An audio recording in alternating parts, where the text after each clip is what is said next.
For such a vocal political figure, Angela Rayner has gone strangely quiet. Labour's deputy leader faces questions about profits from the sale of her council house 9 years ago. And despite her claims of innocence, she's unable to close the door on this growing mystery around her former property. The allegations against Rayner are that she may owe tax on a profit she made when selling her home in Stockport in March 2015. She insists that the house was her main residence when she sold it, which would exempt her from paying tax on the considerable £48,000 profit. Now, Rayner has denied any wrongdoing and has insisted that the home on Vicarage Road was her main residence from 2007. She paid bills, council tax and was registered to vote at the address. But there's a twist in the tale. Neighbours of Miss Rayner have insisted that she was in fact living primarily about a mile away at a property on Lowndes Lane. Former next-door neighbour Sylvia Hampson said that Rayner lived in the terraced home in Lowndes Lane for a good 6 or 7 years, despite the Labour MP's insistence that her main home address was Vicarage Road. Now, this wily next-door neighbour told the Times newspaper the following. She said, Angela lived there as a family with her partner Mark and the 3 kids. There's no doubt she was living there all the time. Now, the police have investigated this and found no evidence of any wrongdoing, and a Labour spokesperson says that following professional advice, no capital gains tax was payable on the sale of Rayner's home. But the forthright neighbour, Sylvia Hampson, who is a very sprightly 83, is not having any of it. She went on to tell the Times, I saw her all the time, coming and going. Her mum would come and visit a lot. This was her home. Neighbour Sylvia goes on, and prepare here for some strong language, folks. She says, if she is saying she didn't live there, she is an effing liar. She definitely lived in that house. She can't say she didn't live there. I would swear on the Bible to that. Oh, dearie me. Well, I don't know if Rayner is religious.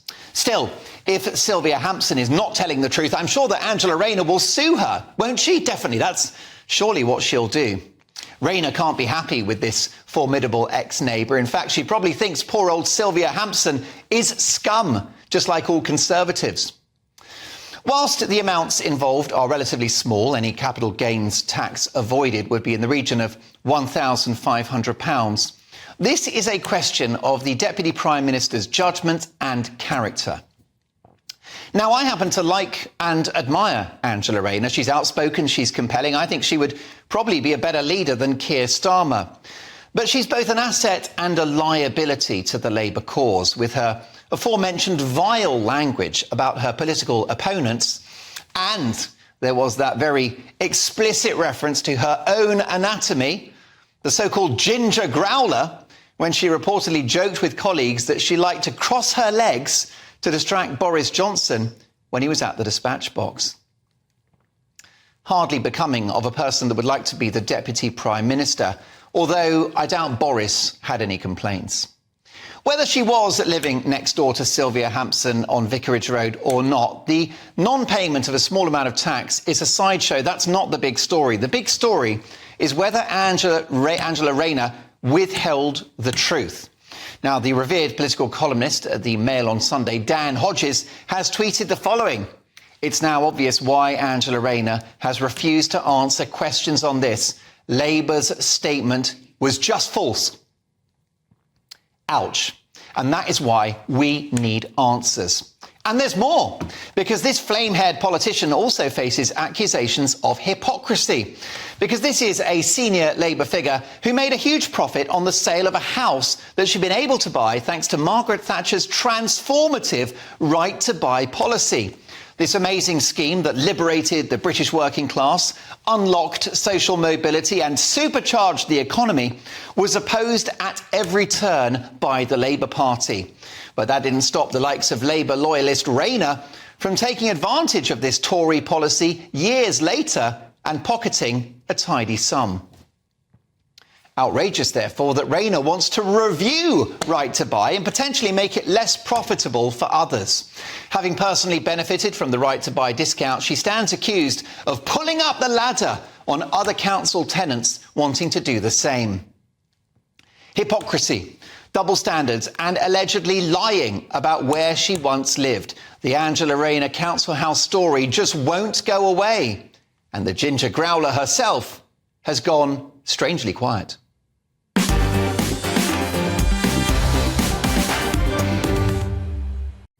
Your reaction, Mark at GBNews.com. Would you like answers from Labour and answers from Angela Rayner? Does this story matter? Let's hear from my top pundits. Former BBC chief political correspondent John Sargent, journalist and communications advisor Linda Jubilee, and former Labour special advisor Paul Richards. Paul, your reaction to this story, it's a big problem for Labour, isn't it? No, it's nonsense on stilts. If you look at the timeline, it was when she was a private individual, and all the authorities say she's got no case to answer. And luckily, Mark, we do not base British law on the gossip of our neighbours. Otherwise, a lot of us will be in quite a lot of trouble. Well, this is a neighbour who said she would swear on the Bible that Angela Rayner lived at that property in Lowndes Road, Lowndes Lane for years. Why would this 83-year-old neighbour lie? I've absolutely no idea, but it's immaterial to this. HMRC and the police and all the authorities, including parliamentary authorities, said no case to answer. And the question might be, why is she being attacked? It's because she's effective. It's because she's not typical of the political class. She reaches people for Labour that perhaps Keir Starmer can't, and they need to take her down, if those that are opposed to her. So she's a target. But I mean, this is just nonsense, honestly. Look at that quote, though, John Sargent. I saw her all the time coming and going. Her mum would come and visit a lot. This was her home. And how about this? If she is saying she didn't live there, she's an effing liar, John Sargent. This is strong language. Why would an 83-year-old pensioner lie about Angela Rayner, who would like to be the Deputy Prime Minister?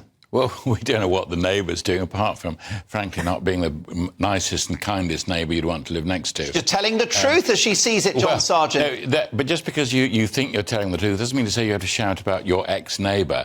It doesn't necessarily follow that you have to do this. And the other thing is that, of course, it's up to the authorities, it's up to the Inland Revenue, it's up to all the various official bodies to say, did she behave correctly? Now, on that basis, if you say that she didn't behave correctly and they're not bringing charges against her, you can yourself be open to libel. This is not the House of Commons. You haven't got parliamentary privilege. If you open up these accusations without a very firm legal basis, you've got to be careful. John Sargent, perhaps HMRC should have a sit-down and a cup of tea with Sylvia Hampson. Sure, no, they're open to that. They can open up these investigations. They can reopen them.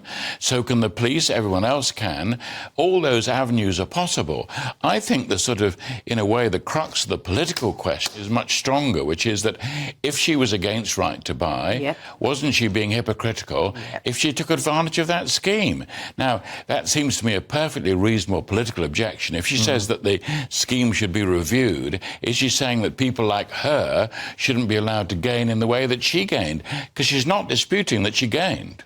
OK, I mean, Linda Jubilee, this story, we'll come to hypocrisy in a moment, but this story is not going away. Are you in Team Sylvia or Team Angela? I couldn't possibly be in Team Sylvia. I mean, just because Sylvia, the 83-year-old neighbour, says this must be true because I think it, doesn't make it She lived next door to her for 6 years. Doesn't matter. Really doesn't matter. I mean, for example, where is Angela Rayner on the electoral roll? That's very relevant, and that's a matter of record. We can all go and check that. Sylvia Hampson has said she will swear on a stack of Bibles she was effing living next door or whatever. She has a version of events. She has an opinion, but can you prove it with the documents, with the evidence? That's what I think. Now, if you think about Angela Rayner, am I on Team Angela Rayner? No, I'm not. I think that was a mark of hypocrisy, what she did. I think to benefit from a policy that you are now rowing back from so severely is awful for people. That's what I'm more interested in. Right. The other stuff, even Greater Manchester Police said that they are not interested in going forward with an inquiry. Well, Sylvia or no Sylvia. That's because Greater Manchester Police haven't met Sylvia. No. Have you She's met 83. Sylvia? She's a sprightly 83. Listen, what about that point made by Linda Jubilee there?